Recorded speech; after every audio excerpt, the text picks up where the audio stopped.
ម៉ៅអើយអើយខ្មៅមៀងបងលឺឈ្មោះនុនអងគេថាអូនខ្មៅ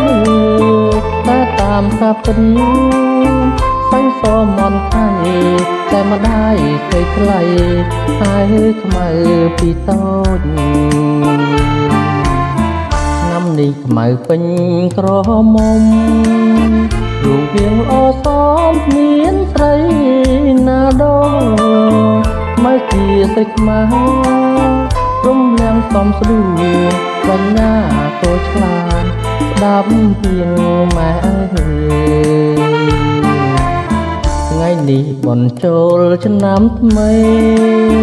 បងឃើញខ្មៅស្រីអូនរៀបចំផ្ទះបងព្រានទេវតាដាក់ការថ្វាយព្រះដាំស្លរុនរះជូនម្ដាយទៅវត្តបងឃើញខ្មៅពូនភ្នំខ្សាញ់រួចអូននឹងបានដងតឹងស្រង់ព្រះគុំនាងឃើញបងញញឹមសែនស្រស់កូនខ្មៅតែឈ្មោះសាច់សដូចសំឡី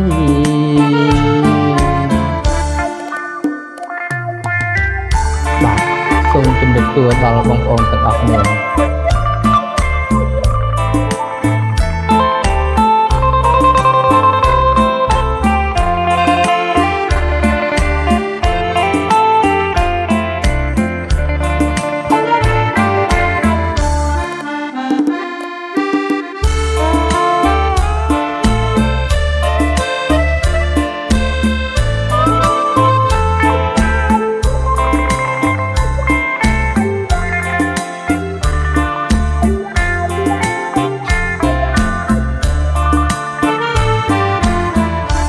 នេះបនចូលឆ្នាំថ្មីបងឃើញខ្មៅស្រីអូនរៀបចំផ្ទះបងរៀនទេវតាដាក់ការថ្វាយព្រះដាំស្លរុនព្រះជូនម្ដាយទៅវត្តបងឃើញខ្មៅពូនភ្នំខ្សាញ់រួចអូនដឹងបានដងតឹងស្រង់ព្រះគុំនាងឃើញបងញញឹមសែនស្រស់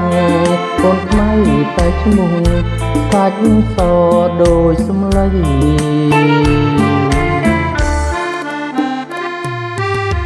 បាទបងផងដែរក៏សូមផ្ញើជូនពុកម៉ែបងប្អូនទាំងអស់ស្ដាប់លេងកម្សាន្ត